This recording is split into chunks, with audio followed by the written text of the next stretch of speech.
Hi అండి. నమస్తే. నేను మీ శిరీష. వెల్కమ్ టు అలనాటి రుచులు. ఈరోజు మన ఛానల్లో అయితే రైస్ ఐటమ్ అండి. ఇది పుదీనా రైస్. ఈ పుదీనా రైస్లో ఎలాంటి మసాలా లేదండి. హ్యాపీగా మనం ప్రసాదాలప్పుడు కూడా ఇది నైవేద్యంగా అయితే పులిహోర ప్లేస్లో కూడా పెట్టుకోవచ్చు.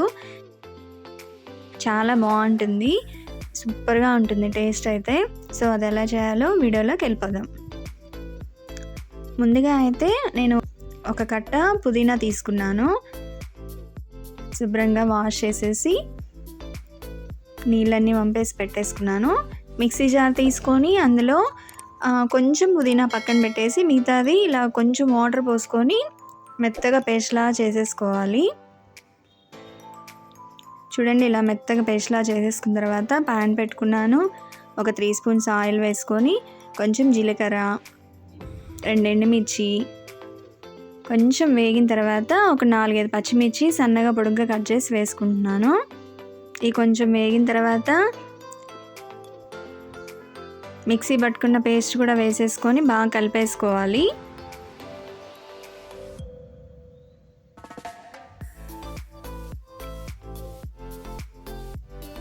ఇప్పుడు మిగతా మనం పుదీనాను తీసి పెట్టుకున్నాం కదా, అది కూడా వేసి బాగా వేయించుకోవాలి.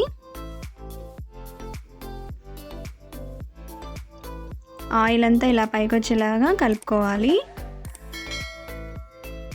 పుదీనా బాగా వేగిపోయిందండి. ఇప్పుడు ముందుగా మనం రైస్ వండి పెట్టుకున్న రైస్ని కూడా వేసుకొని చూసుకొని వేసుకోవాలి. సరిపడా రైస్ని వేసుకొని సాల్ట్ కూడా వేసేసుకొని కలిపేసుకోవాలి. మీడియం ఫ్లేమ్ పెట్టుకొని కలుపుకోవాలి.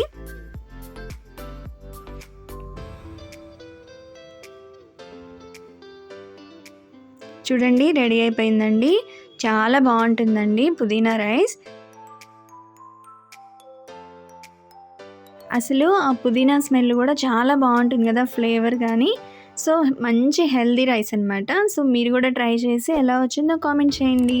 వీడియో నచ్చితే లైక్ చేయండి, షేర్ చేయండి, సబ్స్క్రైబ్ మాత్రం మర్చిపోవద్దండి. Thank you for watching.